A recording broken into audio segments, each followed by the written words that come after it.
हाँ जी, क्या हाल हैं? तो दिस इज़ रिवीजन वीडियो. अब मैंने सोचा पास पेपर एंड में करता रहूँगा और साथ साथ में थोड़ी रिवीजन वीडियोस बनाऊँगा. तो this is a video on joint ventures. बड़ा आसान सा टॉपिक है but it's a very good recap. Okay, so joint venture और पार्टनरशिप में फ़र्क क्या होता है? जॉइंट वेंचर भी 2 लोग या 3 लोग मिलके एक बिजनेस करते हैं, उसको जॉइंट वेंचर बोलते हैं. बट फ़र्क में नहीं होता कि जो पार्टनरशिप होती है ना, वो गोइंग कंसर्न होती है. मतलब वो आप बिजनेस इस नीयत से करते हो कि आप चलाते रहोगे. ये जो होती है, this is a temp partnership. ये सिर्फ एक वेंचर के लिए आप पार्टनरशिप करते हो और फिर उस जैसे ही वो वेंचर ख़त्म हो जाता है, वो प्रोजेक्ट ख़त्म हो जाता है, आप बिजनेस बंद कर देते हो और प्रॉफिट्स को डिवाइड कर लेते हो.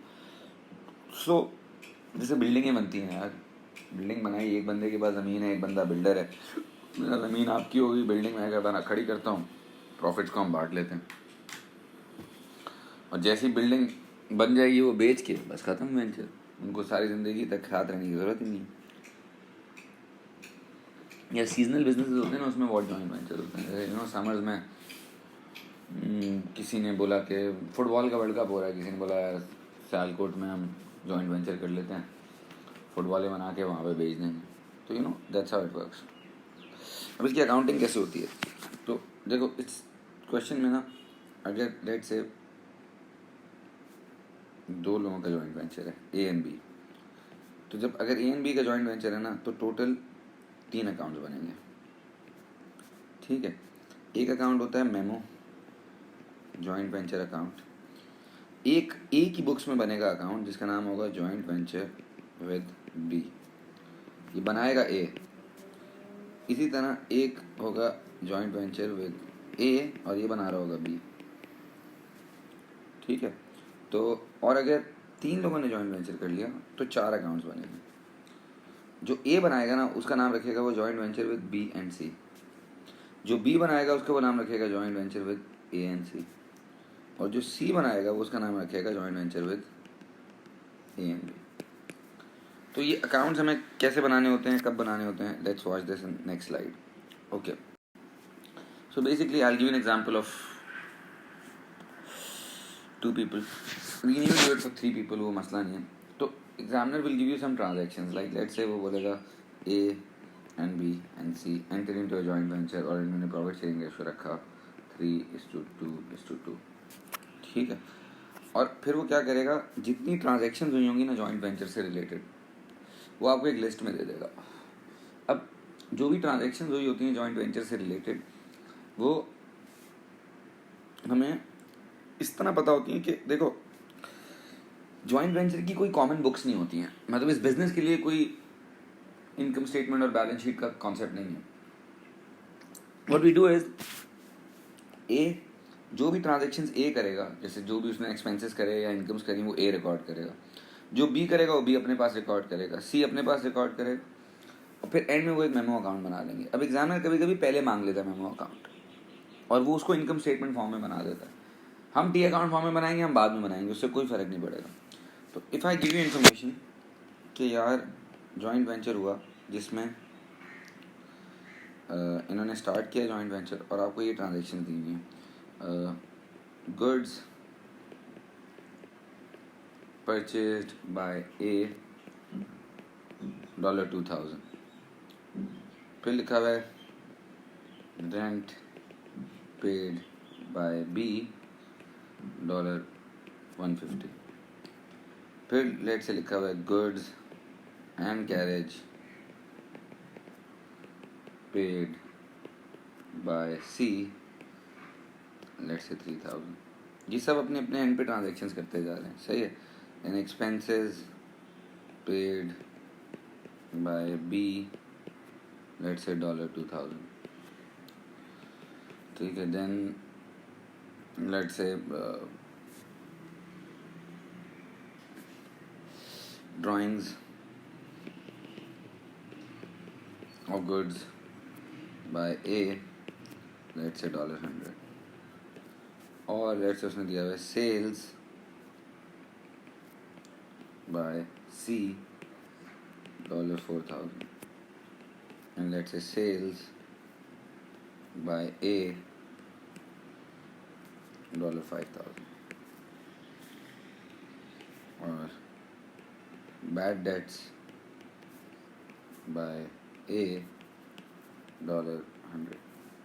अब इस इंफॉर्मेशन से वो बोलता है यार ये बताओ कि पूरे जॉइंट वेंचर में कितना प्रॉफिट हुआ इनको, वो कैसे डिवाइड होगा और इनकी अकाउंटिंग कैसे होगी। ठीक है, तो बेसिकली देखो हमने पहले करना ही होगा, हम 3 अकाउंट्स बनाएंगे पहले। तो पहला अकाउंट ए बनाएगा जिसका नाम लेकिन ए नहीं होगा, उसका नाम होगा जेवी विद बी एंड सी। फिर अकाउंट बी बनाएगा जिसका नाम होगा जेवी विद ए एंड सी। फिर एक अकाउंट सी बनाएगा जिसका नाम होगा जेवी विद ए एंड बी। अब आपने याद ये रखना, अगर कोई इनकम है वो क्रेडिट साइड पे जाएगी, अगर कोई एक्सपेंस है तो वो डेबिट साइड पे जाएगा। जैसे goods purchase by A, goods purchase by A, तो ए लिखेगा अपने अकाउंट में with the name of purchases and that should be 2000। Then rent paid by B, तो रेंट यहाँ आ जाएगा 150। फिर goods and carriage paid by C, तो परचेजेस एंड कैरेज 3000। ठीक है, फिर वो कहता है एक्सपेंसेस पेड बाय बी 2000, तो बी ने यहाँ पे एक्सपेंसेस पे किए हैं कुछ। उसके बाद ड्राइंग्स ऑफ गुड्स बाय ए, अब ड्राइंग्स है ना वो भी क्रेडिट साइड पे आती हैं, इसलिए क्योंकि वो जो उसने परचेज करी होती है उसको कम कर देती हैं। तो ड्राइंग्स इधर आ गया 100। सेल्स बाय सी, सेल्स सी ने करती हैं कितनी 4000 की।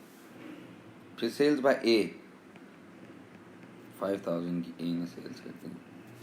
And bad debts bye A, तो एक एक्सपेंस है तो इधर आ जाएगा। देन अगर सेल रिटर्न होती वो डेबिट पे आ जाती, परचेज रिटर्न क्रेडिट पे आ जाती। That's how it goes. अब हम क्या करें, अब एक बड़ा सा अकाउंट बनता है जिसका नाम होता है मेमो। तो मैंने आपको जिस तरह से कह रहा हूँ, आप पहले ये अकाउंट बनाएंगे फिर मेमो बनाएंगे। Memo is a T account, you can also make it in a statement form, I will teach you both, तो जो आपको पसंद है। मेमो जेवी में आपने ये करना है, आपने सारी क्रेडिट साइड को ऐड कर देना है। जैसे इधर क्या क्या है, इधर ड्राइंग्स हैं 100 की, सेल्स हैं 5000 की, और फिर एक सेल्स हैं 4000 की। तीनों की क्रेडिट साइड को मैंने अमेलगमेट कर दिया। फिर मैं डेबिट साइड पे आता हूँ, 2000, 100, 150, 2000 एंड 3000। ये क्या है जी, ये है purchases, bad debt, rent, expenses, purchases and carriage. अब हम क्या कर सकते हैं, अब हम इसको बैलेंस करने की कोशिश करते हैं, सही है। तो इसको बैलेंस अब हम कैसे करेंगे, इसको बैलेंस करने के लिए अगर आप इस साइड को ऐड करो तो ये होती है 9100। ये वाली साइड जो है ये 9100 से कम है, जो भी डिफरेंस होगा that be your profit. Okay, अब क्या डिफरेंस है ये फिगर आउट करने की कोशिश करते हैं। तो 9100 में से अगर मैं ये सब कुछ माइनस कर दूं तो आता है 1850। अब 1850 का को मैं 3:2:2 में डिवाइड कर देता हूँ। यहाँ पे 1850 लिख देते हैं, फिर इनके इंडिविजुअल अकाउंट में डेबिट ही करेंगे, क्रेडिट नहीं करेंगे। It's not a double entry system, it's a replication of account. So into 3 divide by 7 gives me 792.82, इसको मैं 793 दे रहा हूँ। ठीक है, फिर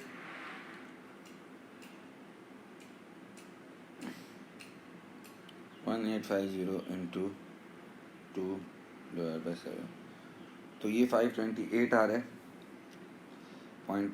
तो 528 प्लस 528 प्लस 793, हाँ, तो I can give him 528, I can give him 529, इससे फर्क नहीं पड़ेगा। ये इसका प्रॉफिट है, इसका प्रॉफिट है, ये इसका प्रॉफिट है। जब आपने इधर प्रॉफिट डाल दिया, अब आप इनको बैलेंस करेंगे। जब आप बैलेंस करने जाएंगे तो तीनों के बैलेंस का जो नेट प्रोडक्ट है ना वो जीरो होना चाहिए। मतलब आई एम ट्राइंग टू से इज दिस कि जब आप बैलेंस करने जाएंगे, जैसे आप अगर ए को बैलेंस करने जाएं तो ए की ये साइड इसका टोटल है 5100, सही। तो यहाँ पे इसका जो कैरी डाउन आएगा ये आएगा 2207, सही। इसका मतलब मैं आपको भी बताता हूँ, इसका यहाँ पे कैरी डाउन आ जाएगा 2000 प्लस 528 प्लस 150 विच इज 2678, और इसका यहाँ पे बैलेंस कैरी डाउन आ जाएगा 471। तो बेसिकली देखिए इसका मतलब होता है कि ए की बुक्स में ये रिकॉर्ड हुआ है कि ए ने अभी ये जॉइंट वेंचर की वजह से इट्स अ लाइबिलिटी, क्योंकि यहाँ पे ब्रॉड डाउन आएगा इसका, देख लो क्रेडिट साइड पे, तो इसने 2207 देने हैं, बी ने 2678 लेने हैं और सी ने 471 देने हैं। तो ये दोनों बेसिकली इसको पैसे दे देंगे। अगर क्वेश्चन में लिखा होता है कि balance all the balances were paid by cheque, तो यहाँ पे आप सीडी की जगह बैंक लगाते, लेकिन फिर सारे बैंक्स का एंड प्रोडक्ट जीरो होना चाहिए। इसी तरह अगर दो लोगों का जॉइंट वेंचर होगा ना, तो अगर एक का सीडी इधर आ रहा है ना, तो दूसरे का सीडी इधर आएगा और वो दोनों आपस में इक्वल होंगे, ठीक है, बिकॉज और किसी को वो मिल नहीं सकता ना, हमने प्रॉफिट्स को इस तरह डिवाइड किया हुआ। लास्ट चीज़, अगर वो यही मेमोरेंडम स्टेटमेंट आपसे जो हमने इधर बनाया हुआ है, अगर इसी को वो आपसे मांगता स्टेटमेंट फॉर्म में, तो अगर आपने बनाना हो तो आप उसको इनकम स्टेटमेंट की तरह बना सकते हो, लाइक सेल्स, तो you can add all the sales, you can say भाई sales are 9000, then cost of goods sold, उसमें ओपनिंग इन्वेंट्री तो है नहीं, परचेजेज आपके भाई यहाँ से आ जाएंगी 5000, फिर इन्वेंट्री भी नहीं है। अगर इन्वेंट्री होती है तो वो जो अगर कोई इन्वेंट्री ले जाता है तो वो ड्राइंग्स की तरह ट्रीट हो जाती है ऑन द क्रेडिट साइड, और यहाँ से परचेजेज से माइनस हो जाएगी, ठीक है। फिर वही एक्सपेंसेस हैं, जो प्रॉफिट इस तरह आएगा वही प्रॉफिट इस तरह भी आएगा, सही है। तो I hope this is helpful for joint ventures. Thank you, खुदा हाफिज़।